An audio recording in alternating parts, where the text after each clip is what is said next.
I thank you for the treasured space, and I wish to be brief, but it shouldn't be lost on my part.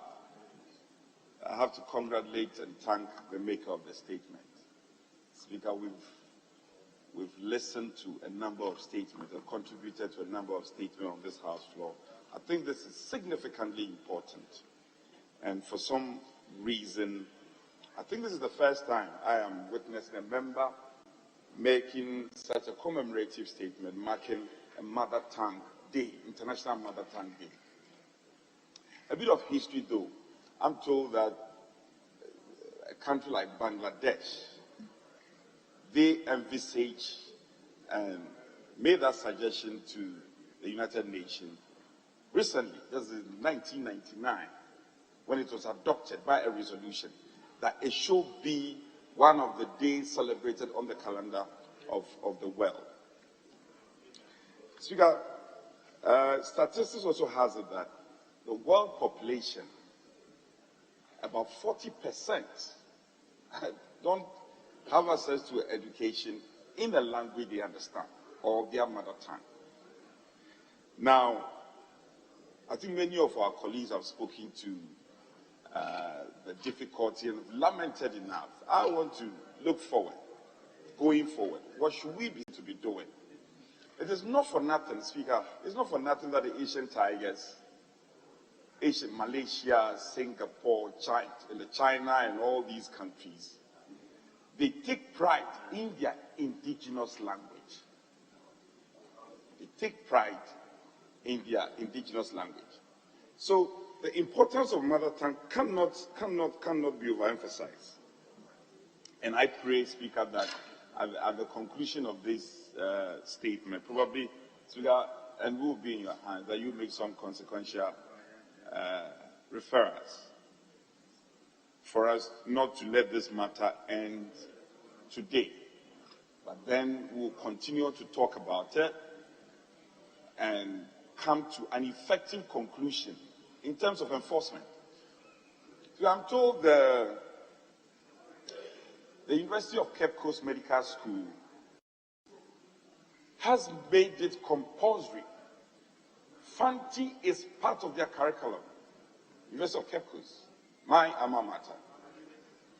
Fanti is part of the curriculum of the medical school.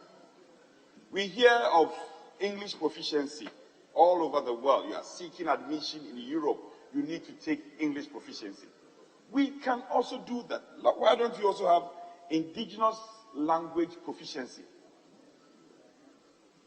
I maybe at the risk of being controversial, if our mother tongue is taken seriously, I'm sure, and you speak one or two, on the average, each person speaks one or two, it will help to reduce many of the conflicts we have in our country.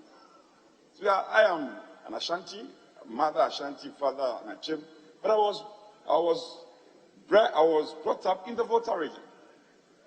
So I beat my colleagues from the Volta region, my senior colleague at the university, my senior custodian, the Honorable Dafemeko, and we speak away. We do for great.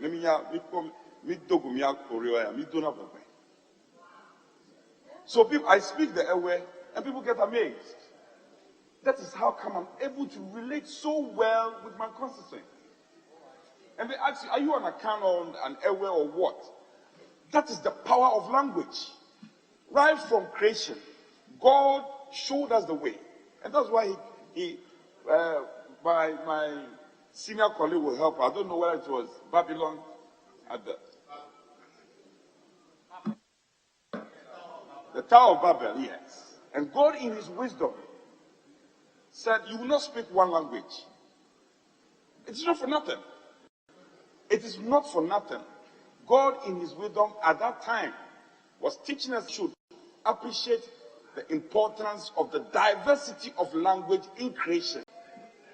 It's sad. I'm very saddened that this thing is as fundamental as it is, it appears to have been lost on us.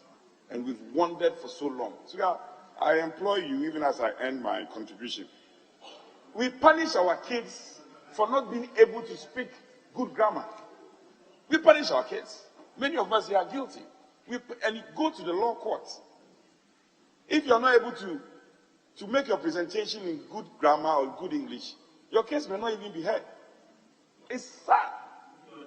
It's sad. So we have to renew and change our minds and thinking.